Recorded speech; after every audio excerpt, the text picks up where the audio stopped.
Your muscle tissue is disappearing at an accelerating rate right now, not because you are aging, not because you have stopped exercising, but because of a single nutritional deficiency that most people over 50 are completely unaware they have.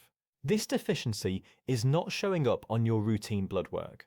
Your doctor is not screening for it, and the symptoms are so gradual that you have probably attributed them to normal aging rather than recognizing them as signs of a reversible problem. Muscle loss after age 50 is not inevitable. It is driven by specific biological mechanisms, and the primary mechanism is not what most people think. It is not lack of exercise, though exercise matters. It is not testosterone decline, though hormones play a role. The number one reason you are losing muscle mass is insufficient protein intake combined with age-related anabolic resistance. Your body requires more protein to maintain muscle as you age, not less. But most adults over 50 are consuming far less protein than they need, and their muscles are wasting as a direct result. This is not a minor cosmetic issue. Muscle mass is the single greatest predictor of longevity, functional independence, metabolic health, and quality of life in older adults. When you lose muscle, you lose strength, mobility, balance, and metabolic capacity. You become more vulnerable to falls, fractures, chronic disease, and disability. And the process accelerates with every year unless you intervene. The intervention is straightforward, evidence-based, and accessible to everyone. But it requires understanding exactly why protein requirements increase with age and how much you actually need to prevent muscle loss. Hi, I am Dr. Alex. I am an emergency medicine doctor, and after nearly 10 years in the emergency department, I have seen the devastating consequences of muscle loss manifest as hip fractures that never fully heal, loss of independence that leads to nursing home placement, and metabolic disease that becomes impossible to control when muscle mass drops below critical thresholds. I have also seen patients in their 70s and 80s who have maintained remarkable muscle mass and function because they understood the nutritional requirements for preserving it. My goal now is to help people recognize and correct the protein deficiency that drives muscle loss before it causes irreversible functional decline. And I want to take just a few seconds here to make you a promise. I promise to keep creating the most helpful videos I possibly can, grounded in the latest research and science, to help you live longer and healthier lives. And all I ask in return is that you give this fairly new channel a chance and hit the subscribe button. If you get to the end of this video and you did not think it was worth your time, or you have not learned something new, then feel free to unsubscribe, no hard feelings. But if you give me your time and your attention, I will give you everything I have learned from over a decade in medicine, so please help me out. Hit the subscribe button to help this channel reach more people like you. And let us continue with the video. Before we talk about protein requirements and muscle preservation, we need to understand what happens to muscle tissue as you age and why protein becomes increasingly critical. Muscle exists in a constant state of turnover. Every day, muscle protein is being broken down and new muscle protein is being synthesized to replace what was lost. In a healthy state, this balance is neutral or slightly positive. You replace what you lose, and your muscle mass remains stable, or even increases if you are training. But after age 30, and particularly after age 50, the balance begins to shift. Muscle protein breakdown continues at the same rate, but muscle protein synthesis becomes less efficient. This phenomenon is called anabolic resistance. It means that the signals that normally trigger muscle protein synthesis, primarily the amino acids from dietary protein and the mechanical stimulus from resistance exercise, become less effective at stimulating muscle growth and repair. Your muscles require a stronger signal to build protein than they did when you were younger. If you provide the same amount of protein and the same exercise stimulus that maintained your muscle at age 30, you will lose muscle at age 60 because the anabolic response is blunted.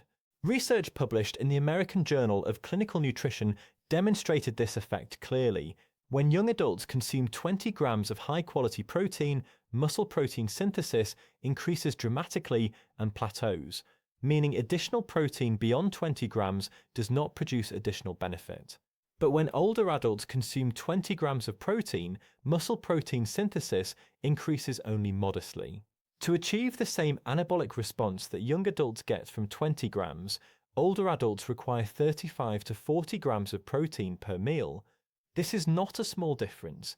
It represents a near doubling of the protein threshold required to maximally stimulate muscle growth. The mechanism involves reduced sensitivity of muscle cells to leucine, which is the amino acid primarily responsible for triggering the mTOR pathway that initiates muscle protein synthesis. As you age, your muscle cells require higher leucine concentrations to activate this pathway, which means you need to consume more total protein to deliver sufficient leucine. This is not just a theoretical problem. Studies measuring muscle protein synthesis directly using stable isotope tracers have confirmed that older adults consuming protein amounts that would be adequate for younger individuals show significantly blunted anabolic responses, resulting in net muscle loss over time despite what appears to be reasonable protein intake. The second factor driving muscle loss is the distribution of protein intake throughout the day. Most adults consume protein in an uneven pattern, with very little at breakfast, a moderate amount at lunch, and a large amount at dinner. A typical pattern might be 10 grams at breakfast from cereal or toast, 25 grams at lunch from a sandwich, and 60 grams at dinner from a large portion of meat. This distribution is metabolically inefficient for muscle preservation because muscle protein synthesis can only be maximally stimulated for a limited period after protein consumption. Once synthesis is maximized, additional protein does not further increase the response. Consuming 60 grams of protein at dinner stimulates muscle synthesis, but the excess beyond the 35 to 40 gram threshold is not used for muscle building. It is oxidized for energy or converted to glucose. Meanwhile, the long periods during the day when protein intake is low allow muscle protein breakdown to exceed synthesis, resulting in net muscle loss over 24 hours despite adequate total protein intake. This pattern is particularly problematic for older adults because the window of anabolic opportunity after each protein feeding is shorter than in younger individuals, making the distribution of protein intake throughout the day even more critical. Research published in the Journal of Nutrition compared two groups of older adults consuming the same total daily protein intake but distributed differently. One group consumed protein evenly across 3 meals, approximately 30 grams per meal. The other group consumed protein unevenly, with most protein concentrated at dinner.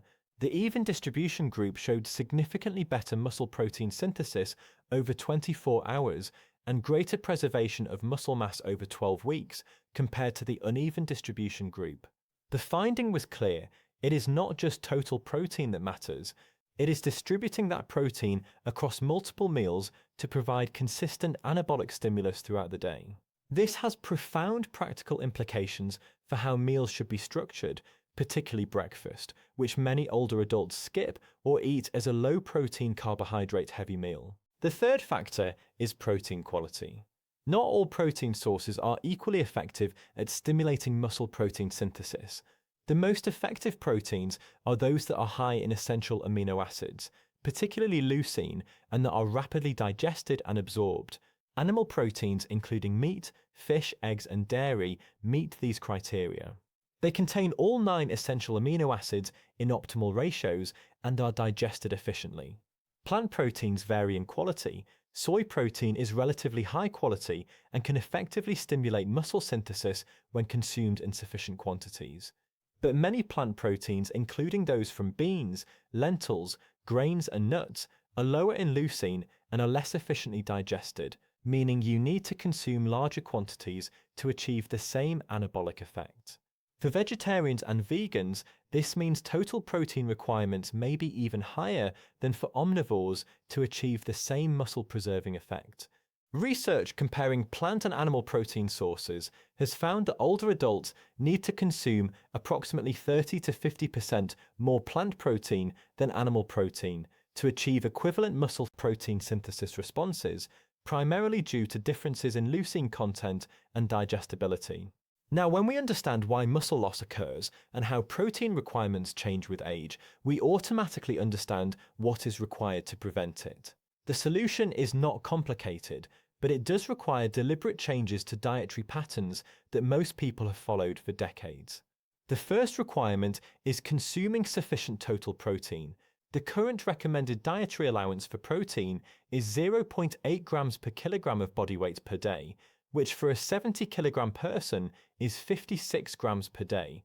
This recommendation is based on the minimum amount needed to prevent deficiency, not the optimal amount for preserving muscle mass in older adults. Research in geriatric nutrition has consistently shown that older adults need significantly more protein than the RDA to maintain muscle. The optimal intake appears to be 1.2 to 1.6 grams per kilogram of body weight per day. For a 70 kilogram person, this translates to 84 to 112 grams of protein per day. This is 50 to 100% higher than the RDA, and it is substantially more than most older adults currently consume.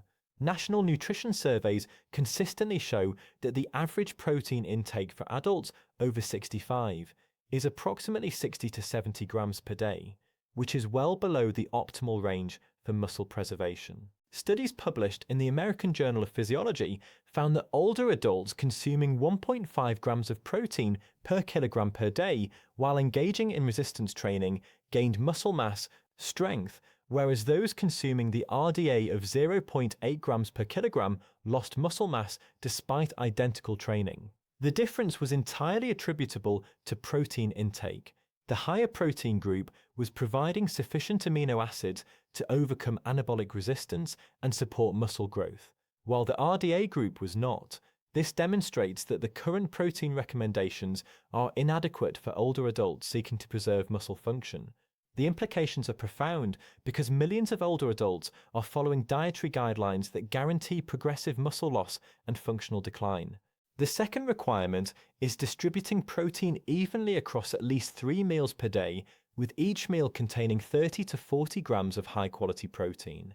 This ensures that muscle protein synthesis is stimulated multiple times throughout the day, rather than just once.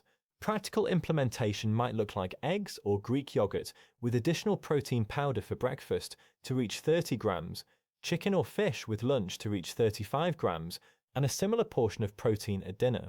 For people who prefer 4 smaller meals, the target would be 25 to 30 grams per meal. The specific timing is less important than ensuring that no single meal contains less than 25 grams and no meal contains more than 50 grams, as amounts beyond 40 grams do not provide additional muscle-building benefit per feeding. The third requirement is prioritizing high-quality protein sources that are rich in leucine. Animal proteins are the most efficient choice because they require smaller portions to deliver the necessary amino acids. A 4-ounce serving of chicken breast provides approximately 35 grams of protein with high leucine content. The same protein content from plant sources might require 6 to 8 ounces of beans or lentils due to lower protein density and leucine content. For individuals who cannot or prefer not to consume animal products, combining multiple plant protein sources to ensure complete amino acid profiles and potentially using higher total protein targets, such as 1.8 to 2.0 grams per kilogram per day, can achieve similar muscle-preserving effects. The fourth requirement is combining adequate protein intake with resistance training. Protein alone will slow muscle loss, but it cannot fully prevent it without the mechanical stimulus provided by resistance exercise. When muscle is loaded and challenged through resistance training, it becomes more sensitive to the anabolic signal from protein. The combination of protein and resistance training produces synergistic effects that far exceed what either intervention achieves alone. Research demonstrates that older adults who consume high-protein diets while performing resistance training 2 to 3 times per week can not only prevent muscle loss, but actually build new muscle tissue, reversing years of sarcopenia. The resistance training does not need to be complex or time-consuming. Bodyweight exercises, resistance bands, or simple dumbbell movements performed for 30 to 45 minutes 2 to 3 times per week provide sufficient stimulus when combined with adequate protein. Beyond the basic requirements of total protein, distribution, quality, and resistance training, there are additional nutritional factors that support muscle preservation. The first is leucine supplementation. For individuals who struggle to consume adequate protein from whole foods, adding leucine powder or branched-chain amino acids to meals can boost the anabolic signal without requiring large volumes of food. Studies have shown that supplementing meals with 3 to 4 grams of leucine increases muscle protein synthesis in older adults to levels comparable to what younger adults achieve from standard protein intake. The second factor is vitamin D status. Vitamin D receptors are present in muscle tissue, and vitamin D deficiency impairs muscle protein synthesis and muscle function. Research has found that older adults with vitamin D levels below 30 nanograms per milliliter have significantly lower muscle mass and higher rates of falls compared to those with levels above 30. Ensuring adequate vitamin D through sun exposure, fortified foods, or supplementation supports both muscle preservation and overall health. The third factor is omega-3 fatty acids from fish oil. Omega-3s have been shown to enhance muscle protein synthesis in response to amino acid intake and resistance exercise. Studies published in the American Journal of Clinical Nutrition found that older adults who supplemented with fish oil while consuming adequate protein showed greater gains in muscle mass and strength compared to those consuming protein alone. The mechanism involves reduction of inflammatory signaling that otherwise impairs anabolic processes. A dose of 2 to 3 grams of combined EPA and DHA per day appears to be effective for supporting muscle health. Let me bring this back to the emergency department because I want you to see the real-world consequences of protein deficiency and muscle loss in older adults. I treated a 68-year-old woman who fell at home and fractured her hip. Hip fractures are devastating injuries in older adults, with mortality rates approaching 20% within 1 year. When we reviewed her history, she had been gradually losing strength and mobility for several years. She had difficulty rising from chairs, climbing stairs, and carrying groceries. These were classic signs of sarcopenia. Her diet history revealed that she consumed approximately 40 to 50 grams of protein per day, well below what her body needed to maintain muscle. Most of her protein came from dinner, with virtually none at breakfast and minimal amounts at lunch. Her muscles had been wasting for years, weakening the tissues that stabilize the hip joint. The fall would not have fractured her hip if she had maintained adequate muscle mass, but because she was severely sarcopenic, the impact overwhelmed her weakened musculoskeletal system. After surgery, her recovery was prolonged and incomplete. She required months of rehabilitation and never regained full independence. This outcome was preventable. If she had consumed adequate protein distributed properly across meals and engaged in basic resistance training, she would have maintained the muscle mass and strength needed to prevent the fall or withstand the impact without fracturing. Another patient was a 72-year-old man who came to the emergency department with uncontrolled blood sugar despite being on multiple diabetes medications. His hemoglobin A1C was 9.2%, indicating very poor glucose control. When we assessed his body composition, he had lost significant muscle mass over the previous decade. Muscle is the primary site of glucose disposal in the body. When you lose muscle, you lose the capacity to clear glucose from the bloodstream, which worsens diabetes control. His diet consisted largely of carbohydrates, with minimal protein, approximately 35 to 40 grams per day. We worked with him to increase his protein intake to 100 grams per day, distributed across 3 meals, and to begin a simple resistance training program using resistance bands at home. Within 3 months, his muscle mass had increased measurably, his strength improved, and his hemoglobin A1C dropped to 7.1%. His diabetes medications were reduced. The improvement was entirely attributable to rebuilding the muscle tissue that serves as the metabolic sink for glucose. This is why muscle preservation is not just about preventing falls. It is fundamental to metabolic health, disease prevention, and longevity. The bigger picture here is that muscle loss is not an inevitable consequence of aging. It is a consequence of inadequate protein intake relative to age-specific requirements, combined with insufficient mechanical stimulus from resistance training. The current dietary recommendations for protein were established decades ago based on preventing deficiency diseases in young adults, not on optimizing muscle preservation in older adults. The science is now clear that those recommendations are insufficient for anyone over 50 who wants to maintain muscle mass, strength, and function. The number one reason you are losing muscle is that you are not consuming enough protein distributed properly throughout the day. And the solution is accessible and actionable. Increase total protein intake to 1.2 to 1.6 grams per kilogram of body weight per day. Distribute that protein across at least 3 meals with 30 to 40 grams per meal. Prioritize high-quality protein sources rich in leucine. Combine adequate protein with resistance training 2 to 3 times per week. Consider supplemental leucine, vitamin D, and omega-3s to further support muscle health. These interventions are not experimental. They are supported by decades of research and clinical evidence, and they work. So here is the bottom line, and this is what I really want you to take away from this. The number one reason you are losing muscle mass is insufficient protein intake combined with age-related anabolic resistance. Your body requires significantly more protein to maintain muscle after age 50 than it did when you were younger, but most older adults are consuming far less than they need. The current recommended dietary allowance of 0.8 grams per kilogram per day is inadequate for preserving muscle in older adults. The optimal intake is 1.2 to 1.6 grams per kilogram per day, distributed evenly across at least 3 meals with 30 to 40 grams of high-quality protein per meal. This higher protein intake, combined with resistance training 2 to 3 times per week, prevents muscle loss and in many cases reverses years of sarcopenia. Muscle mass is the single greatest predictor of longevity, functional independence, and metabolic health in older adults. Preserving it is not optional. It is essential, and it is entirely within your control through simple dietary and exercise interventions. The devastating consequences I see in the emergency department, including hip fractures, loss of independence, and metabolic disease, are preventable when muscle mass is maintained. And the time to act is now, before muscle loss progresses to the point where recovery becomes difficult or impossible.